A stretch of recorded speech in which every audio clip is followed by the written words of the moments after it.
Hello കൂട്ടുകാരെ, എല്ലാവർക്കും ഒരിക്കൽ കൂടി എൻ്റെ ചാനലിലേക്ക് സ്വാഗതം.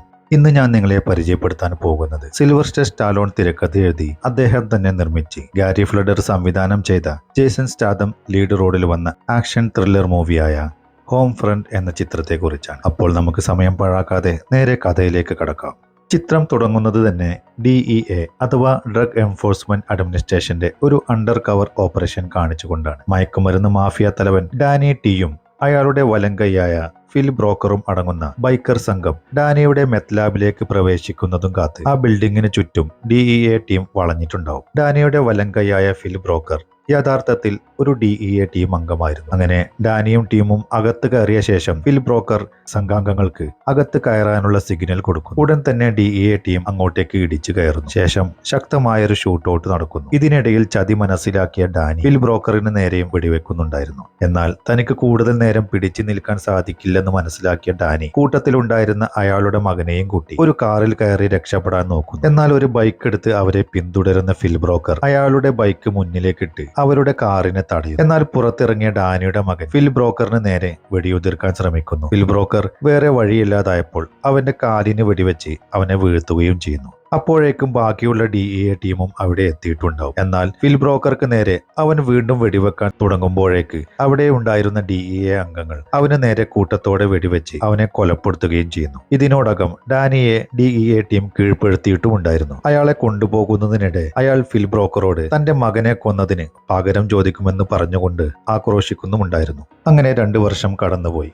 ഇതിനിടയിൽ ബ്രോക്കർ തന്റെ ഭാര്യയുടെ മരണശേഷം സർവീസിൽ നിന്ന് റിട്ടയർ ചെയ്ത് ഏക മകളായ മാഡിയോടൊപ്പം ലൂസിയാനയിലുള്ള ഒരു ഉൾപ്രദേശത്ത് താമസിച്ചു വരികയായിരുന്നു. ഇതിനിടയിൽ ഒരു ദിവസം സ്കൂളിൽ കളിച്ചു കൊണ്ടിരിക്കുകയായിരുന്ന മാഡിയുടെ അടുത്തേക്ക് ടോം എന്നു പേരുള്ള ഒരു വികൃതി പയ്യൻ എത്തുകയും അവളുടെ തലയിലുണ്ടായിരുന്ന ക്യാപ്പെടുത്ത് നിലത്തിടുകയും അവളെ തള്ളിയിടുകയും ചെയ്തു. വേണ്ടെന്ന് അവനോട് പലതവണ വാൺ ചെയ്തെങ്കിലും അവൻ പിന്നെയും അവളെ ബുദ്ധിമുട്ടിക്കാൻ ശ്രമിക്കുമ്പോൾ ദേഷ്യം കയറിയ മാഡി അവനെ എടുത്തിട്ട് പെരുമാറി മൂക്കിടിച്ചു പൊട്ടിക്കുകയും ചെയ്യുന്നു.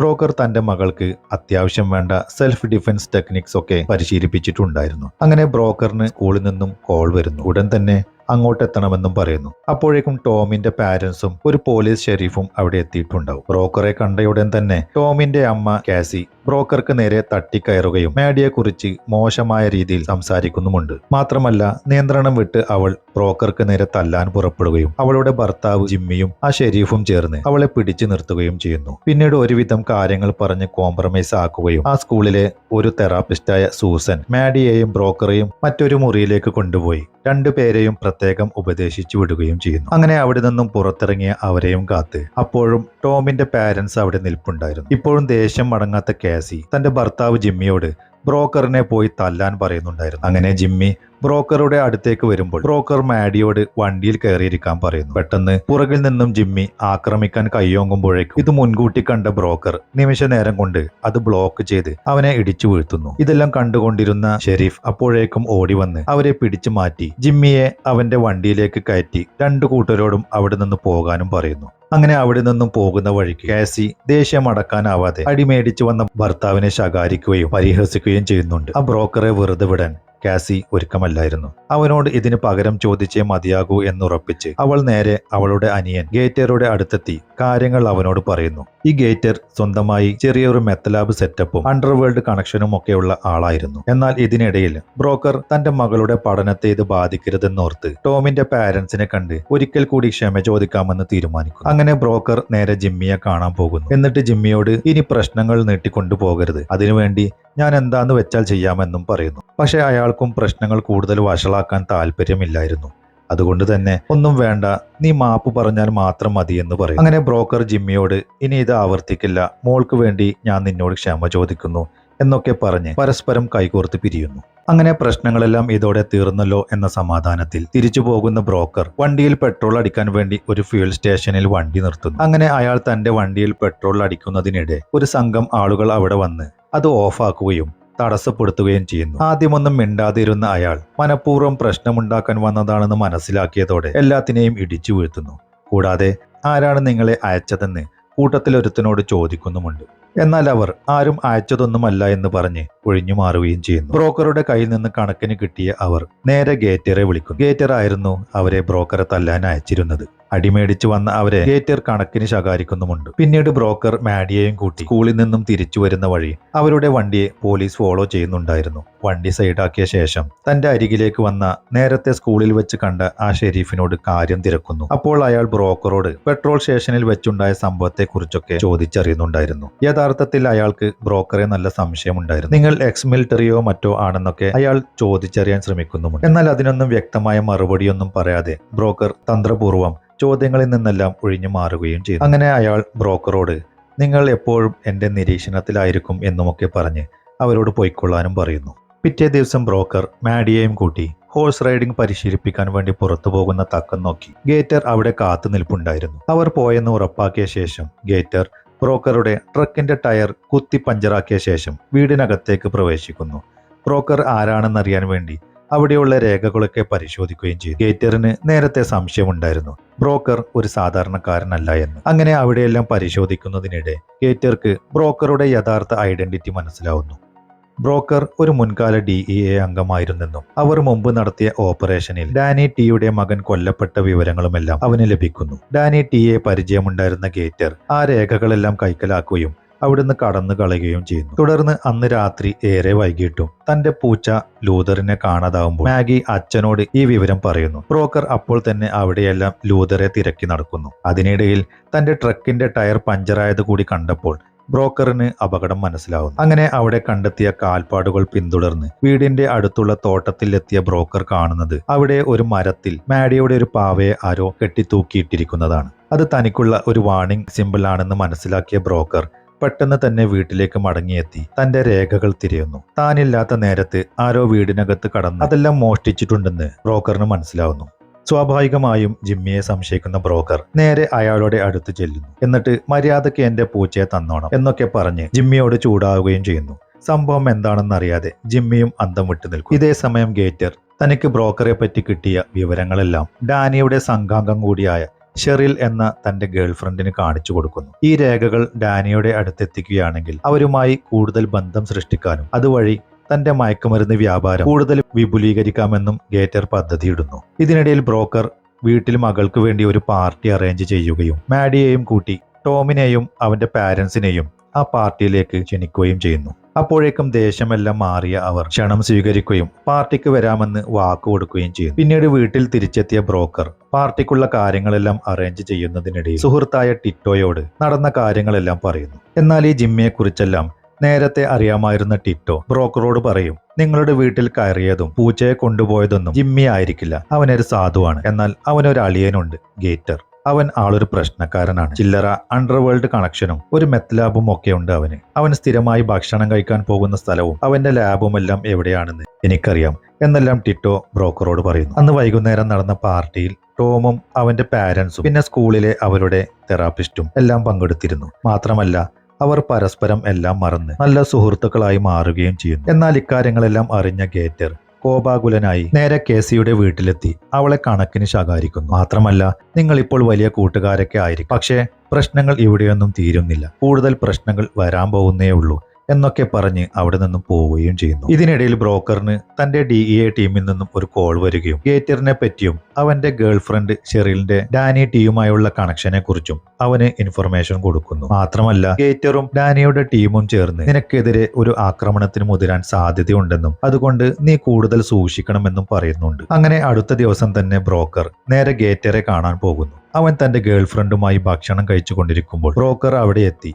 അവനോട് പറയും, മര്യാദക്ക് തന്റെ മകളെയും തന്നെയും ഫോളോ ചെയ്യുന്നത് നിർത്തിക്കോ, ഇല്ലെങ്കിൽ നീ വിവരം അറിയും എന്നൊക്കെ അവനെ വാൺ ചെയ്യുകയും ചെയ്യുന്നു. അപ്പോൾ ഗേറ്റർ തനിക്കിതിനെ കുറിച്ചൊന്നും അറിയാത്ത മട്ടിലായിരുന്നു പെരുമാറിയിരുന്നത്. അങ്ങനെ അവിടെ നിന്നും മടങ്ങിയ ബ്രോക്കർ ഗേറ്ററുടെ മെത്തലാബ് അന്വേഷിച്ച് കണ്ടെത്തുകയും അതിനകത്ത് കടന്ന ശേഷം അവിടെ പല ഭാഗങ്ങളിലായി ആരെങ്കിലും വന്ന് ലൈറ്റ് ഓൺ ചെയ്യുമ്പോൾ തന്നെ മൊത്തം പൊട്ടിത്തെറിക്കാൻ പാകത്തിൽ ഒരു എക്സ്പ്ലോഷൻ സെറ്റപ്പും ചെയ്തു. ഇതിനിടയിൽ തന്റെ മകളുടെ പൂച്ചയെയും ബ്രോക്കർ കണ്ടെത്തുന്നു. അതിനെ എടുക്കാൻ വേണ്ടി കുനിഞ്ഞതും പുറകിൽ നിന്ന് ആരോ ബ്രോക്കറിന് നേരെ തോക്കു ചൂണ്ടുന്നു. എന്നാൽ ഞൊടിയിടയിൽ അയാളെ ഇടിച്ചിട്ട ശേഷം വീണ്ടും തന്റെ പൂച്ചക്കുട്ടിയെ കയ്യിലെടുത്ത് എണീറ്റ ബ്രോക്കറെ അപ്രതീക്ഷിതമായി ആരോ ഒരു ഇരുമ്പ് തണ്ട് കൊണ്ട് അടിച്ചു വീഴ്ത്തുന്നു. പിന്നീട് ബോധം തെളിയുമ്പോൾ മുമ്പ് ഗ്യാസ് സ്റ്റേഷനിൽ വെച്ച് അലമ്പുണ്ടാക്കിയ ഗേറ്ററിന്റെ ആളുകൾ ബ്രോക്കറെ കെട്ടിയിട്ട് വെള്ളത്തിൽ മുക്കുകയും ക്രൂരമായി പരിക്കേൽപ്പിക്കുകയും ചെയ്യുന്നുണ്ട്.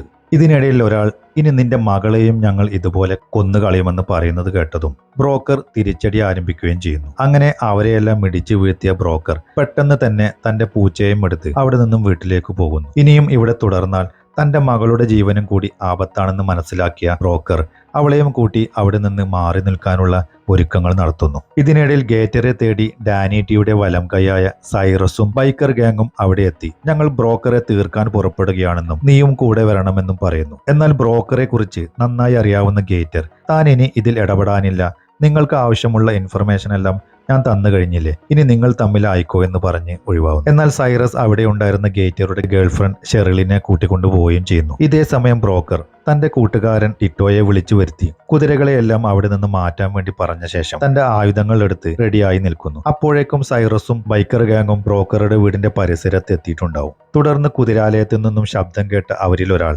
അങ്ങോട്ടേക്ക് ചെന്നതും മറഞ്ഞിരുന്ന ടിറ്റോ അവനെ ഒരു പിച്ച് ഫോർക്ക് കൊണ്ട് കുത്തി കൊലപ്പെടുത്തുന്നു. തുടർന്ന് പുറത്തിറങ്ങിയ ടിറ്റോ അവിടെ ഉണ്ടായിരുന്ന വാഹനത്തിന്റെ ഹോൺ അടിച്ച് ബ്രോക്കറിന് അപായ സിഗ്നൽ കൊടുക്കുന്നു. അതിനിടയിൽ സൈറസിന്റെ ആളുകൾ ടിറ്റോയെ വെടിവെച്ചിടുകയും ചെയ്യും. ഈ ബഹളങ്ങളെല്ലാം കേട്ട ബ്രോക്കർ അപകടം മനസ്സിലാക്കി മാഡിയെ സുരക്ഷിതമായി ഒരിടത്ത് ഒളിപ്പിച്ചിരുത്തി തന്റെ ഷോട്ട് ഗണ്ണും എടുത്ത് പോരാട്ടത്തിനൊരുങ്ങുന്നു. ഇതിനോടകം തന്റെ വീടിന് ചുറ്റും നിലയുറപ്പിച്ചിരുന്ന ഓരോരുത്തരെയും ബ്രോക്കർ വളരെ വിദഗ്ധമായി വെടിവെച്ച് വീഴ്ത്തുന്നുണ്ടായിരുന്നു. അപ്പോഴേക്കും കൂട്ടത്തിൽ ഒരാൾ മാഡിയെ കണ്ടുപിടിക്കുകയും അവളെ പിടികൂടുകയും ചെയ്യുന്നു. എന്നാൽ തക്ക സമയത്ത് അവിടെ എത്തിയ ബ്രോക്കർ അയാളെ വെടിവെച്ചിടുകയും അവളോട് അവിടെ നിന്ന് ഓടി രക്ഷപ്പെടാൻ പറയുകയും ചെയ്യുന്നു. അങ്ങനെ അവൾ വീടിന് പുറകുവശത്തുള്ള കാടിനുള്ളിലൂടെ ഓടിപ്പോവുകയും അത് കാണുന്ന സൈറസും കൂട്ടാളികളും അവളെ വെടിവെച്ചിടാൻ നോക്കുകയും ചെയ്യുന്നു. എന്നാൽ ബ്രോക്കർ ഓരോരുത്തരെയും വെടിവെച്ചിടുകയും സൈറസുമായി ഒരു ശക്തമായ പോരാട്ടം തന്നെ നടത്തുകയും ചെയ്യുന്നു. ഒടുവിൽ സൈറസിനെയും ബ്രോക്കർ കൊലപ്പെടുത്തും. ഇതിനിടയിൽ മാഡി ആ നദിക്കരയിൽ നിന്നിരുന്ന ഷെറിലിന്റെ കയ്യിൽ പെടുകയും അവൾ മാഡിയെ രക്ഷിക്കാനെന്ന വ്യാജേന അവളെ ബോട്ടിൽ കയറ്റി ഒരു അറക്കുള്ളിലാക്കിയ ശേഷം ബോട്ടുമായി രക്ഷപ്പെടുകയും ചെയ്യുന്നു. ഇതിനോടകം മാഡിയുടെ ഇൻഫർമേഷന്റെ അടിസ്ഥാനത്തിൽ പോലീസ് അവിടെ എത്തുന്നു. ബ്രോക്കർ നടന്ന സംഭവങ്ങളെല്ലാം അവരോട് വിശദീകരിക്കുകയും പരിക്കേറ്റ ടിറ്റോയെ ഉടൻ ആശുപത്രിയിൽ എത്തിക്കാൻ അവരോട് പറയുകയും ചെയ്യുന്നു. ഇതിനിടയിൽ ബോട്ടിനകത്തു നിന്നും മാഡി നേരത്തെ ബ്രോക്കർ അവളെ ഏൽപ്പിച്ചിരുന്ന ഫോണിൽ നിന്നും ബ്രോക്കറെ വിളിക്കുകയും പോകുന്ന വഴിയിൽ കാണുന്ന കാര്യങ്ങളൊക്കെ ബ്രോക്കറോട് പറഞ്ഞ് ഏകദേശം ലൊക്കേഷൻ മനസ്സിലാക്കി കൊടുക്കുകയും ചെയ്യുന്നു. ഇതിൽ നിന്നും ഷെറിൽ അവളെ ഗേറ്ററുടെ ലാബിലേക്കാണ് കൊണ്ടുപോകുന്നതെന്ന് മനസ്സിലാക്കിയ ബ്രോക്കർ അവിടെയുള്ള ഒരു പോലീസുകാർ എടുത്ത് അങ്ങോട്ടേക്ക് കുതിക്കുന്നു. ഇതിനോടകം തന്നെ ഗേറ്ററുടെ ലാബിനടുത്തെത്തിയ ഷെറിൽ മാഡിയെ വലിച്ചു പുറത്തെടുക്കാൻ നോക്കിയെങ്കിലും കയ്യിൽ തടഞ്ഞ ഒരു സ്ക്രൂ ഡ്രൈവർ വെച്ച് മാഡി അവൾക്കിട്ടൊരു കുത്തുവെച്ചു കൊടുക്കുകയും അവിടെ നിന്നും ഓടിപ്പോവുകയും ചെയ്യുന്നു. അപ്പോഴേക്കും വിവരങ്ങളെല്ലാം അറിഞ്ഞെത്തിയ ഗേറ്റർ എന്തിനാണ് മാഡിയെ ഇങ്ങോട്ട് കൊണ്ടുവന്നതെന്ന് പറഞ്ഞ് ചൂടാവുകയും അവൾ ഇവിടെ ഉള്ളത് തനിക്ക് അപകടമാണെന്നും അറിയാവുന്ന ഗേറ്റർ മാഡിയെ കണ്ടുപിടിച്ച് കൊല്ലാൻ വേണ്ടി തോക്കെടുത്ത് ഒരുങ്ങുകയും ചെയ്യുന്നു. അപ്പോഴേക്ക് ഈ വിവരങ്ങളെല്ലാം അറിഞ്ഞ് ഗേറ്ററുടെ സഹോദരി കേസി അവിടെ എത്തുകയും ഗേറ്ററോട് മാഡി എവിടെ എന്ന് അന്വേഷിക്കുകയും ചെയ്യുന്നു. എന്നാൽ താനിതൊന്നും അറിഞ്ഞിട്ടില്ല എന്ന ഭാവത്തിൽ ഗേറ്ററും നിൽക്കുന്നു. ഇതിനിടയിൽ ഷെറിൽ അവിടെ നിന്നും മാഡിയെ കണ്ടെത്തി പിടികൂടുകയും അവളുടെ ബഹളം കേട്ട് കേസി ആ ലാബിനുള്ളിലേക്ക് കയറി അവിടുത്തെ ലൈറ്റിന്റെ സ്വിച്ച് ഇട്ടതും ബ്രോക്കർ നേരത്തെ സെറ്റ് ചെയ്ത് വെച്ചിരുന്ന ട്രാപ്പ് വർക്കാവുകയും ഗേറ്ററുടെ ലാബ് ഒരു വൻ സ്ഫോടനത്തോടെ തകർന്ന് തരിപ്പണമാവുകയും ചെയ്യുന്നു. അതിനിടയിൽ നിന്നും കേസി മാഡിയെയും രക്ഷിച്ചുകൊണ്ട് പുറത്തേക്ക് വരുമ്പോൾ തന്റെ ലാബ് തകർന്നു പോയതിന്റെ ദേഷ്യത്തിൽ ഗേറ്റർ മാഡിയെ കേസിയിൽ നിന്നും കൈക്കലാക്കാൻ നോക്കുന്നു. ഇത് തടയുന്നതിനിടയിൽ നടന്ന പിടിവലിക്കിടെ കേസിക്ക് അബദ്ധത്തിൽ വെടിയേൽക്കുകയും ചെയ്യുന്നു. എന്നാൽ കൂടുതൽ സമയം പാഴാക്കാതെ മാഡിയെയും എടുത്തുകൊണ്ട് ഗേറ്റർ അവന്റെ വണ്ടിയിൽ കയറി രക്ഷപ്പെടാൻ നോക്കുന്നു. അപ്പോഴേക്കും അവിടെ എത്തുന്ന ബ്രോക്കറും അവനെ ചേസ് ചെയ്യുന്നു. അങ്ങനെ കുറച്ചു നേരത്തെ ചേസിങ്ങിനൊടുവിൽ ഗേറ്ററുടെ വണ്ടി ഒരു ബ്രിഡ്ജിന് മുകളിൽ എത്തുകയും പിന്നാലെ വന്ന ബ്രോക്കർ വണ്ടി അവിടെ എത്തുമ്പോഴേക്കും ആ ബ്രിഡ്ജ് ഉയരുകയും ബ്രോക്കർ വേഗത കൂട്ടി ആ ബ്രിഡ്ജിന് മുകളിലേക്ക് വണ്ടി ഇടിച്ച് കയറ്റുകയും മറിയുകയും ചെയ്യുന്നു. ഇത് കാണുന്ന ഗേറ്റർ ബ്രോക്കറെ കൊല്ലാൻ വേണ്ടി കാറിൽ നിന്നും ഇറങ്ങി അവിടെ പരിക്കേറ്റ് കിടക്കുന്ന ബ്രോക്കർക്ക് നേരെ വെടിയുതിർക്കാൻ ശ്രമിക്കുമ്പോൾ മാഗി വണ്ടിയിൽ നിന്നും ഇറങ്ങി വന്ന് തന്റെ അച്ഛനെ ഒന്നും ചെയ്യരുതെന്ന് പറഞ്ഞ് കരയുകയും ചെയ്യുന്നു. അപ്പോൾ ദേഷ്യം കയറിയ ഗേറ്റർ അവൾക്ക് നേരെ തോക്ക് ചൂണ്ടി വണ്ടിയിലേക്ക് കയറാൻ പറയുകയും ചെയ്യുന്നു. ഈ അവസരം മതിയായിരുന്നു ബ്രോക്കർക്ക്. ഞൊടിയിടയിൽ അവനെ അടിച്ച് നിലത്തിട്ട ശേഷം അവന്റെ തലയിൽ തോക്ക് വെച്ച് കൊല്ലാൻ തുടങ്ങിയതും ഇതെല്ലാം നോക്കി നിൽക്കുന്ന മാഡിയെ കണ്ടപ്പോൾ ബ്രോക്കർക്ക് മനസ്സ് മാറുകയും തന്റെ മകളെ ഓർത്ത് മാത്രം നിന്നെ കൊല്ലാതെ വിടുകയാണെന്നും പറഞ്ഞ് മാഡിയെയും കൂട്ടി അവിടെ നിന്ന് തിരിച്ചു പോവുകയും ചെയ്യുന്നു. പിന്നീട് കാണിക്കുന്നത് ജയിലിനകത്തുള്ള ഡാനി ടിയെയാണ്. അയാളെ കാണാൻ ഒരു വിസിറ്റർ ഉണ്ടെന്ന് കേട്ട് അങ്ങോട്ടെത്തിയ ഡാനി കാണുന്നത് ബ്രോക്കറെ ആയിരുന്നു. ബ്രോക്കറെ കണ്ട് ഞെട്ടിപ്പോയ ഡാനിയോട് ബ്രോക്കർ പറയും, നീ എന്നെ തീർക്കാൻ വേണ്ടി അയച്ചവന്മാരെയെല്ലാം ഞാൻ തീർത്തിട്ടുണ്ട്. മാത്രമല്ല നീ ജയിലിൽ നിന്നും പുറത്തിറങ്ങുന്നതും കാത്ത് ഞാനും പുറത്ത് വെയിറ്റ് ചെയ്തിരിക്കുന്നുണ്ടാവുമെന്നും പറഞ്ഞ് ബ്രോക്കർ അവിടെ നിന്നും നടന്നു പോകുന്നതും കാണിച്ച് സിനിമ അവസാനിക്കുന്നു. ഈ വീഡിയോ നിങ്ങൾക്ക് ഇഷ്ടപ്പെട്ടാൽ ലൈക്ക് ചെയ്യാനും കമന്റ് ചെയ്യാനും ചാനൽ സബ്സ്ക്രൈബ് ചെയ്യാനും മറക്കരുത് എന്ന് ഓർമ്മിപ്പിച്ചുകൊണ്ട് നിർത്തുന്നു. മറ്റൊരു ക്ലാസിക് മൂവിയുടെ വിശേഷങ്ങളുമായി വീണ്ടും കാണാം. നന്ദി, നമസ്കാരം.